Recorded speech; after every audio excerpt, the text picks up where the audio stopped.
Now to a NewsLink Indiana Investigates original story. For many, signing a lease and renting a home is the easy part, but some Muncie residents say they've been overwhelmed and frustrated. NewsLink Indiana Alex Amanza has been following this story for weeks and is live with us in the newsroom. Alex? Thanks, Joe and Angelica. Well, NewsLink Investigates has received your emails and phone calls about rental companies in Muncie. Most recently, a viral post on a Muncie Facebook group brought attention to Middletown Property Group and BSU Rentals. The now deleted post by a woman who said she had been having issues with the company charging her, quote, bogus fees. A bit of further digging into the post led us to 3 women who say they've had enough. It's sad she has to live this way. Sad.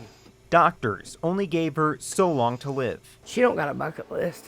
All she wants is a nice home and peace. That's it. Her lungs so damaged, the only thing keeping her alive is a ventilator. She's in bad shape.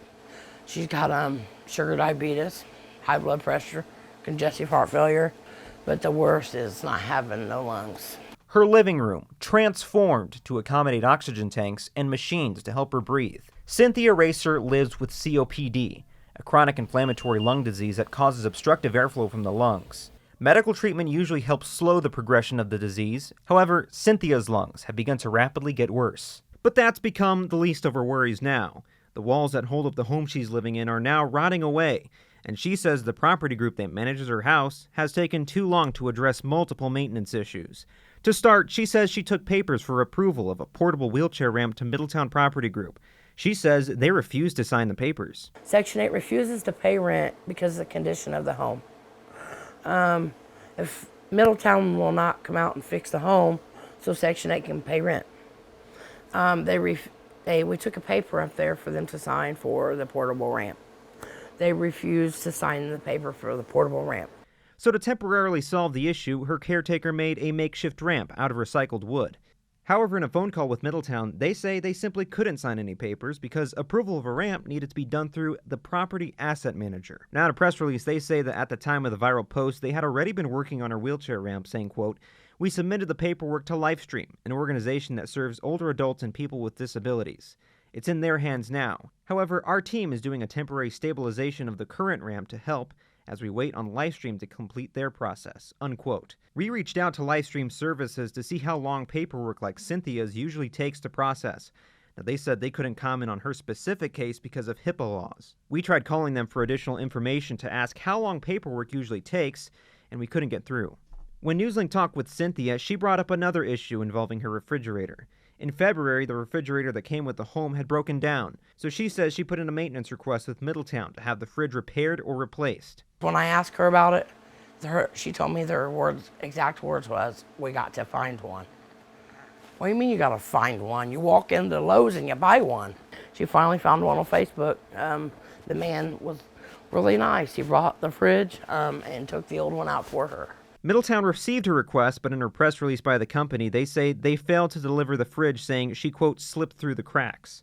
So without a refrigerator, Cynthia lived out of a cooler for about 3 weeks, often having to throw out food that got too warm. After our visit with Cynthia in Middletown, maintenance technicians were sent out that same day to do inspections, as well as take note of any other repairs that needed to be done, including the rotting wood. On the other side of town, we meet Melissa Bass. She's the one who made the initial viral post on Facebook. Melissa says her rental has been riddled with issues. Plumbing issues that still haven't been resolved that they charged me for. I've just had numerous encounters with them where no empathy has been shown. You know, when I come in to complain. She says Middletown charged her a plumbing fee, when in the past, they've never charged her.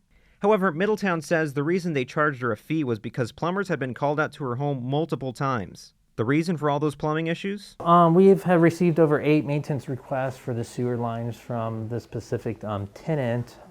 Every time we come to do it, we're pulling out things that don't belong in the sewer drain. So there's been removal of baby wipes, cigars. These things don't belong in the drain, and they are causing backups. The owner has spent almost $2,000 on repairs of plumbings for this. So after having continuous conversations about, hey, these things don't belong in the drain, we're continuously having to make maintenance requests for these. Now, Middletown also tell me that that they gave Cynthia a $100 reimbursement towards the spoiled food that she had thrown out. because of that refrigerator. As for Melissa, maintenance technicians also paid her a visit. They told her that they'll work with her to make sure her property is up to shape. While things are moving along, Cynthia, Amber, and Melissa tell me that they're banding together with community members to pursue legal action. But for now, live in the newsroom, Alex Almanza, NewsLink, Indiana.